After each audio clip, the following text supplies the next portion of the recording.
Do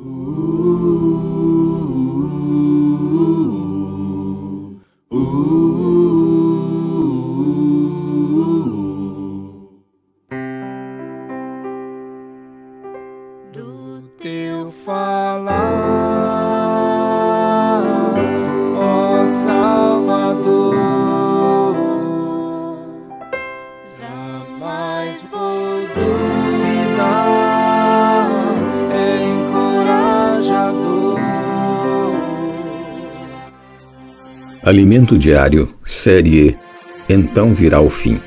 Título do volume 1: A Edificação da Igreja. Autor: Pedro Dong. Título da semana 3: A Edificação da Igreja. Segunda-feira. Ler com oração Daniel capítulo 7, versículos 13 e 14.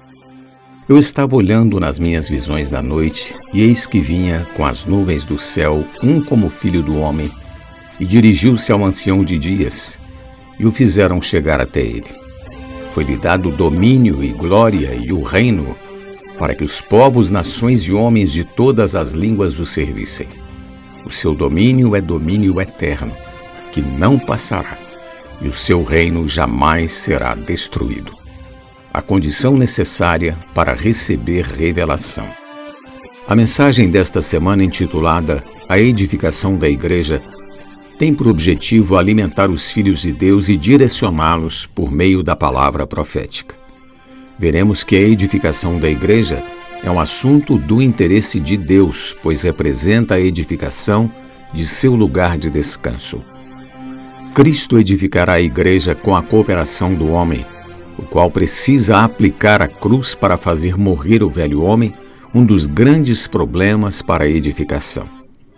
Além disso, perceberemos que tomar a cruz é uma decisão pessoal, e essa decisão deve ser tomada todos os dias. O resultado será a manifestação das virtudes do novo homem e a finalização da edificação da casa de Deus. Vimos em semanas anteriores que, a partir de Mateus 16, foi dada uma revelação que muda o rumo desse livro. Em seu primeiro capítulo, Mateus nos mostra que Jesus é o Cristo, descendente de Davi, que veio para salvar seu povo dos pecados e para trazer Deus ao homem. Ele é Emanuel, Deus conosco. A vinda de Jesus se deu para que o reino celestial viesse à terra, pois desde a rebelião de Satanás, seguida da queda do homem, a criação se desconectou de Deus, passando a ficar fora de seu governo. Por isso, hoje na Terra, os seres humanos vivem uma vida caótica, debaixo de corrupção e engano, cheia de sofrimentos, aflições, esgotamento, desgaste e cansaço. Mas Deus não nos abandonou. Louvado seja o Senhor.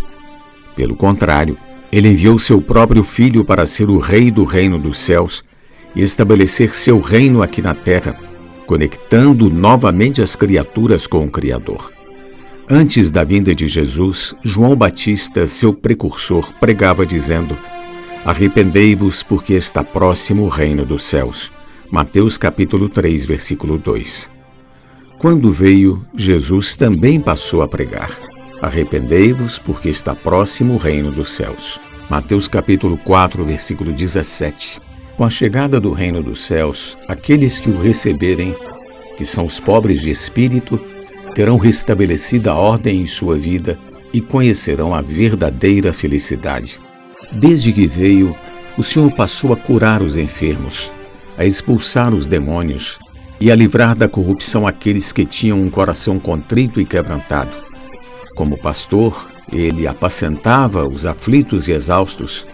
Além disso, ele comissionou 12 apóstolos para realizar a mesma obra, a fim de alcançar um número maior de pessoas.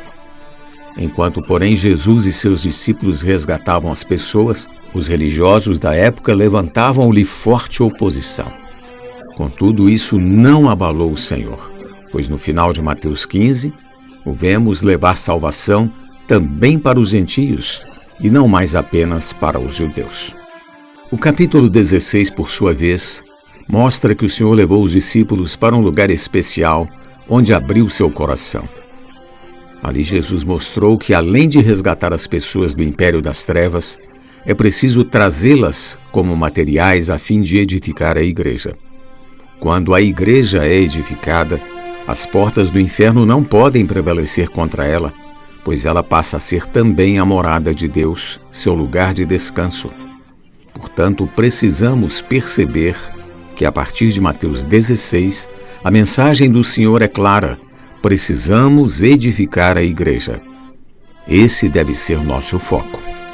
Ao longo desta semana, vamos aprofundar-nos no texto de Mateus 16, a fim de extrair revelação.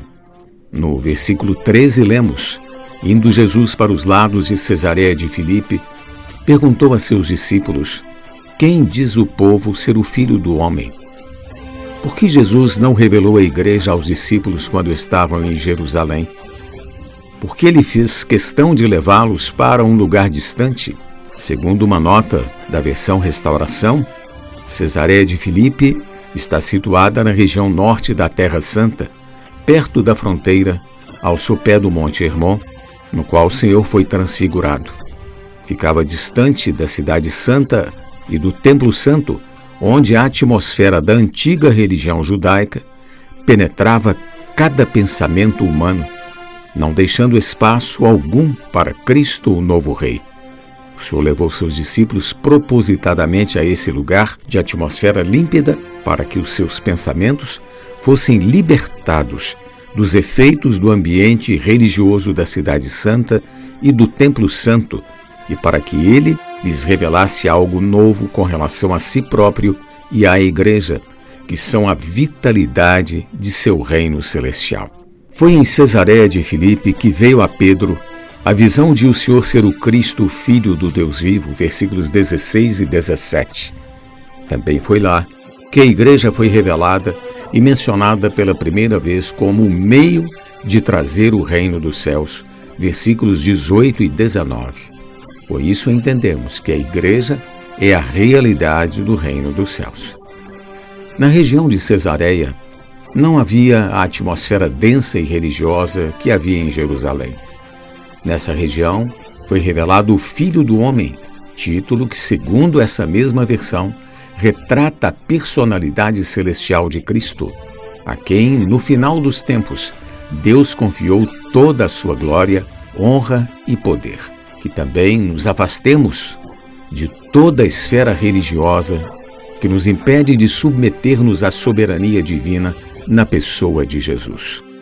Pergunta de hoje: por que foi tão importante os discípulos se dirigirem para as bandas de Cesareia de Filipe? Jesus é o nosso amado Senhor. Do teu falar, ó Salvador, jamais vou duvidar, é encorajador, fiel me faz andar, faz tua glória ver, o mal vem derrotar.